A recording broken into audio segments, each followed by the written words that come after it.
Next up, we got Missouri University of Science and Technology here, team 54. Yes, hello.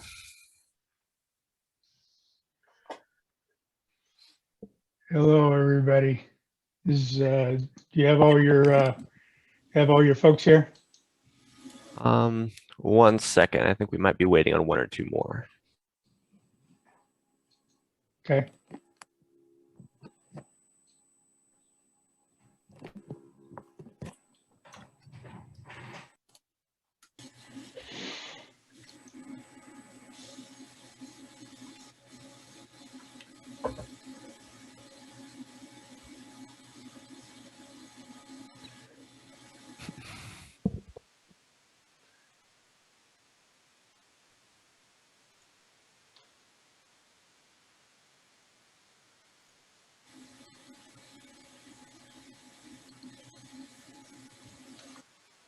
All right. Well, welcome, team.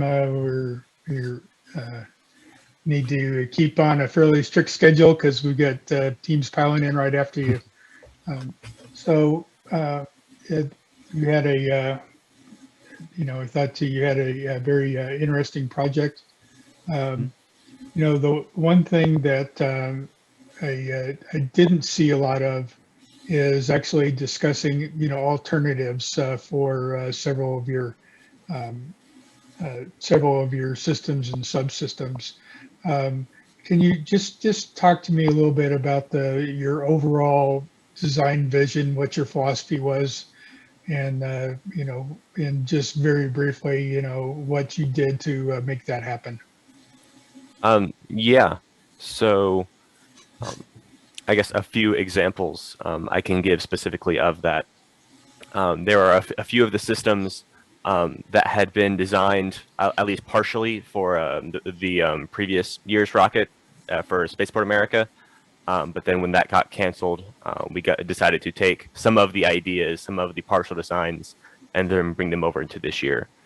For example, the payload idea was something that we've been working on since last year's Spaceport America Cup. And we've been modifying that this year and then finishing the design of that. In addition to like alternative designs that we had tried and a few different things. For the airframe, we had originally wanted to filament wind all of it in-house, but due to time constraints and just the nature of the testing we are doing with our new filament winder, we decided to just go with one component that we knew we could build for this year. Ended up making the rest of it, or ended up buying the rest of it commercially. Okay. Okay, Ed, you got over to you. The payloads that you have, the 3 chutes that are popping out, the weight of the total payload package was mentioned, but I didn't catch anywhere the individual Paralite weights. What are those? I mean, they're all the same, I'm hoping. Yeah, they're all 0.8 pounds. 0.8 pounds. Okay. And then where were your calculations, or what program did you use to determine the chute size for those?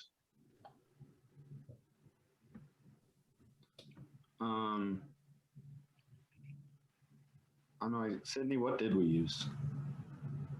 We used our student-made code for the parabolic, and then we did a student code for pull-down apex, and we hand calculated the cruciform.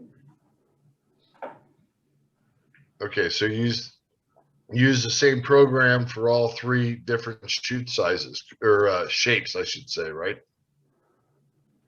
We used 2 different student-made codes for the different shapes, and then did the cruciform by hand. Okay. Joe, your turn.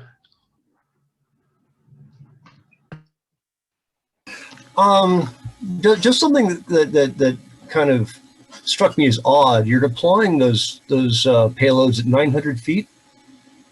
Why not higher? Give time to get more data. and also you get descent rates at different altitudes to do a better curve fit. The concern there was them being so light that they'd drag off too far and end up being out of the range of the radio transmitter. Ah, okay. I don't remember what transmitter did you use? The XB. Oh, okay. XB or XB Pro? I believe it's just the XB. Okay. It's the Pro. It's the Pro. Oh, okay. Pro S3B, the 900 megahertz version. Okay. And we also wanted to put those a little bit below the main deployment altitude of 1,500 feet, just to make sure there wasn't any possibility of them getting tangled up with the main deployment. Ah, okay. That makes good sense. Good thinking. Yeah. Okay. One difficulty we traditionally see for rockets going to 30,000 feet is the ejection charges, because that's always, you're in a quite different environment. And I didn't really see how you had set those up to make sure that you got a good ejection at altitude. Can you walk me through that? I don't think we did anything different than a standard like 10 to 15,000 foot flight. I know we talked to, for example, Bob Brown out at Cloudbusters, and he had been talking to us that the ejection charges really are pretty consistent above 30,000 feet, even to about 40,000 is where we have to start worrying about it. So we just set them up normally, had some PVC cap charge wells, and then we would fill with black powder and insulation to fill up the extra space, and then tape them all up and seal them. Okay. Do you have anything to keep the black powder separate from the dog barf? I don't think so. And just for see what happens in the future. I've found that if they get mixed, then any of the black powder that's up in the dog barf doesn't burn. And so I like to have like a cork between them. Okay, we can definitely look into that. We actually did ejection testing just this past week on the rocket, and we're going to be putting about 5 or 6 grams in the charge wells for ejection. Yeah. Okay, I have a note here on this. I was a little disappointed not to see too many graphics on your presentation. There was, to accompany the videos or charts, anything like that, weights. So you might think about that on the next time around. Mm-hmm. Okay.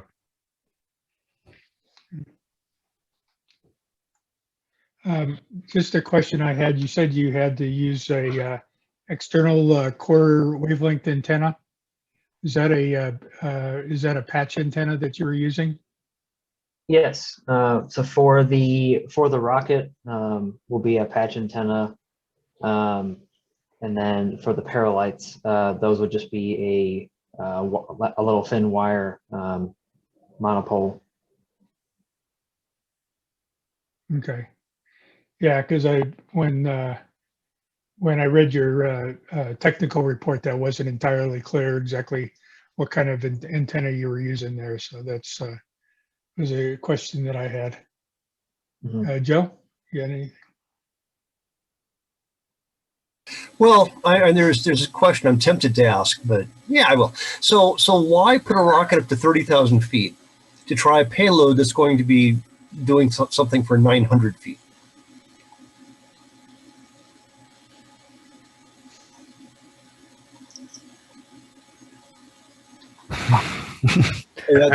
A rocket and a lot more motor than your requires. That is a very good question. Once again, that payload was partially designed for last year's rocket, which was only going up to 10,000 feet. And once again, due to worrying about the paralights straying away or main deployment, we decided to deploy them further down. The 30,000 feet was just, I guess the team wanted to change divisions. We wanted to show that we could do the higher division with the propulsion and the recovery systems, because we've had, I think, almost a dozen successful 10,000 foot flights in the last couple of years. And so we wanted to go into a higher division and start solving the higher level problems and make sure we get those systems good before we start worrying about the payload going up that high and trying to get data from it, I guess. Okay. That's a good reason. Go Yeah. higher. Open your wallet, fire bigger. Always, yes. Yeah. Okay. Okay, well, here, let me just ask kind of a general question for anybody. So as you're getting ready to launch this bird to 30,000 feet, what keeps you, what would keep you up at night thinking about, problems that you might anticipate? What's the thing you worry about most about having this whole thing work as expected?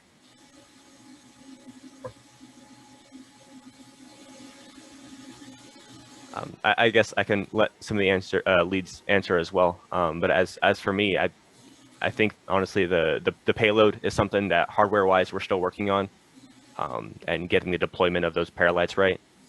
But in terms of all of the flight critical systems, the propulsion, the electronics, the airframe itself, I'm pretty confident in all of those, that those have been designed, vetted over and over and over, and we're confident that they're engineered to the point that they need to be at for the flight. Do you anticipate any of the paralights getting hung up in your box as they deploy out? I mean, is just the lid opens up and they all fall out, or how does that work?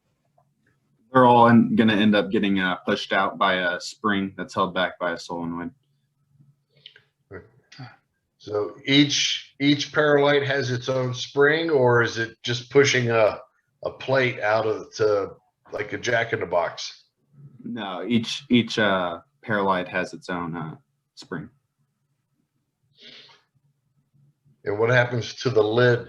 Does it just fall to the ground, or is it on a hinge? Right, because you said it was in a box, so I'm guessing there's something to keep them in. The box is open on the three sides that gets ejected. Oh, okay. Okay. All right.